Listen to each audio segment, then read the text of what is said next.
Well everyone, the Samsung Galaxy S10 is one of the more interesting phones that Samsung has ever made, and I do feel like it is probably one of the best phones that Samsung's ever made, period. Now, of course, I probably would not be the first one to recommend this iPhone to the majority of people out there, but if you're in the market and you are still kind of looking at a phone, this might be one of the options you're looking at. So let's go and see how the Samsung Galaxy S10 holds up in 2024. Now, first of all, if you want to pick up some phones I would recommend buying this year, links will be down in the description. You can get them from there and you can help support the channel at the same time. Now, starting off with the outside of the Galaxy S10, this phone was a very interesting choice from Samsung because I knew when they made this phone, I did not know what Samsung could do to make a phone that looked better than this, that was better than this in any single way. The jump from a Galaxy S9 to a Galaxy S10 was such a major jump from, one device to the other. I think it probably could have been one of the biggest, if not the biggest jump from one phone to another phone. On the front of the Galaxy S10, we were basically getting a 6.1-inch dynamic AMOLED display. This thing was a beautiful panel. It was a 1440p display at that as well. Hole punch display, in the top right corner. Curved glass display as well. And this phone came out in 2019. Like, this phone is 5 years old this year. Could you imagine Samsung making a phone like this nowadays? Like a big of a jump from this S9 to the S10? The jump from the S21 to the S22 wasn't that big. S22 to S23 was really not that big either. So it's crazy that Samsung from 2018 to 2019 made this big of a jump. It was insane. So with this type of phone, you're basically getting that fingerprint sensor in the display. Very good display at that as well. And it still holds up so well, even against the Galaxy S23. Of course, you're getting a 60Hz panel here, but it's still a very good panel for sure. Now on the bottom of this thing, you were getting USB Type-C,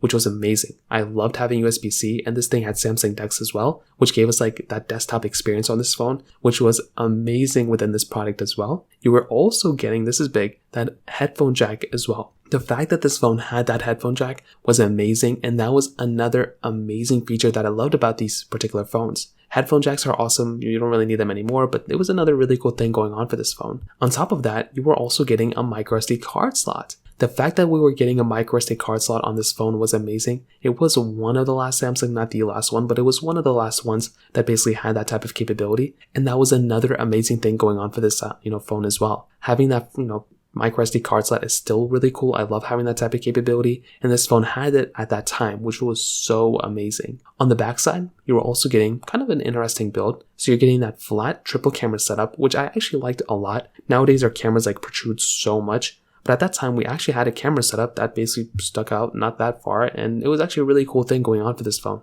Now you're also getting that standard glass back, which most phones had. Then, Samsung didn't even put a frosted glass back until that frosted plastic back on the Galaxy S21. So I liked having this type of phone at that time as well. Now you were also getting wireless charging, which is very nice, but you were also getting reverse wireless charging. Reverse wireless charging is such an amazing feature to have, and this phone basically debuted it. Before that, we really didn't have that type of capability, so having reverse wireless charging was so cool. And once again, that in and of itself was a very, very cool feature as well. So that in and of itself was very cool. The fact that we were getting this type of phone and this build at that time was amazing as well. And I will say, from when I compare this phone against the S22 and S23, I will say the display is one of those things I always look at this phone as visually looking better. Of course, the S23 is better, but sometimes I give the impression that the S10 might still be a really good display. Now, camera-wise, this is where things get very interesting. So the jump from the S9 to the S9 had a single camera setup, the S10 had a triple camera setup.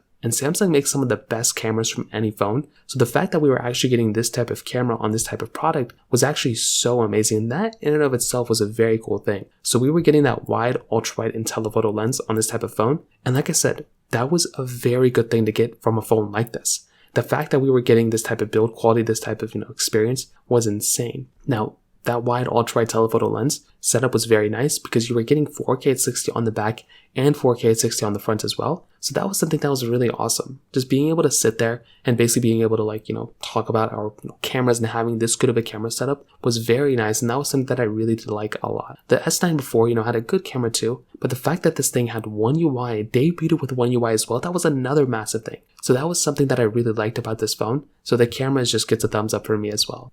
Now, with that software, like I mentioned, this was the thing that I liked a lot about Samsung. So I didn't really like TouchWiz at all. Samsung experience was very weird. But then with One UI, Samsung made a really interesting approach of kind of moving away from what they did before. And I think that was a very good marketing move. Although I felt like One UI still needed to fix a few things, for what they brought at that time, it was actually a very decent version of software, and it was actually a pretty big change coming from the previous version of software too, which I think was very, very good. That was a very smart play from Samsung, and I was really happy and excited when they actually decided to do that kind of stuff. So once again, that in and of itself was a very big thing, and I feel like that in and of itself is another very good thing they ended up doing too. Now, this phone right now is not really supported with software per se, meaning this phone, like, it really isn't, going to be supported like for an insane amount of time. Like, it's getting security updates right now, but it's not going to be, continuing to get, software updates and like crazy things like that anymore. But I think that's totally okay. This phone, had its time, and I feel like now that it's kind of done getting support, I think it's totally okay, for the most part. But I will say, for the most part as well, the S10 had a really good time. I think it's a pretty good software supported phone for the length that it got supported. And although it's not supported anymore, One UI 4 was a pretty decent ending point.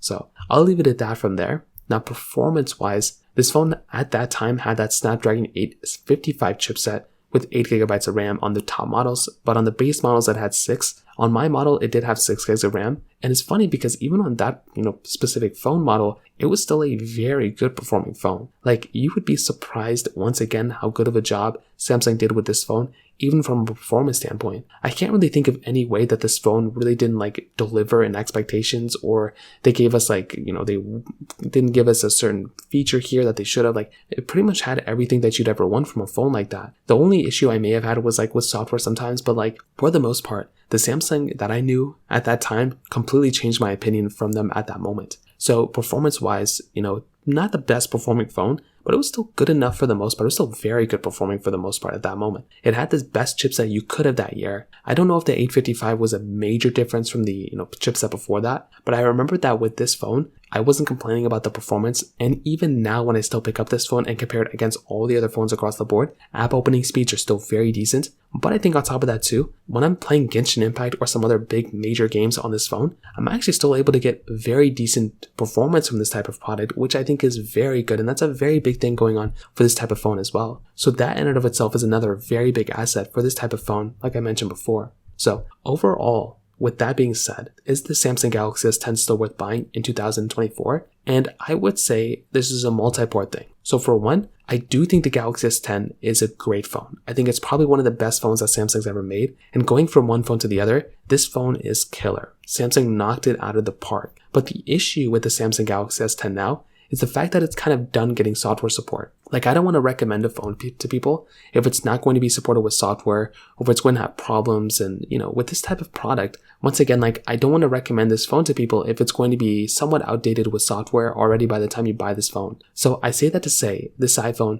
very good when it first came out. So I would say this phone, was for sure beautiful when it first came out. But like I said, I don't know if this would be the phone I would recommend a majority of people to buy anymore. I think you're much better off purchasing a phone like a Samsung Galaxy, S21 or an S22, one of those ones. But I still think the S20, I think the S10 is still one of the best phones that Samsung's ever made. And I'm always so happy whenever I see this phone, in my opinion. So that kind of covers it up there. If you have any other thoughts or questions, let me know in the comment section below. Hit the like button, that will mean so much, but definitely hit that subscribe button. More importantly than everything else, I love every single one of you guys. Hopefully I'll catch you guys in the next video. Peace out till then.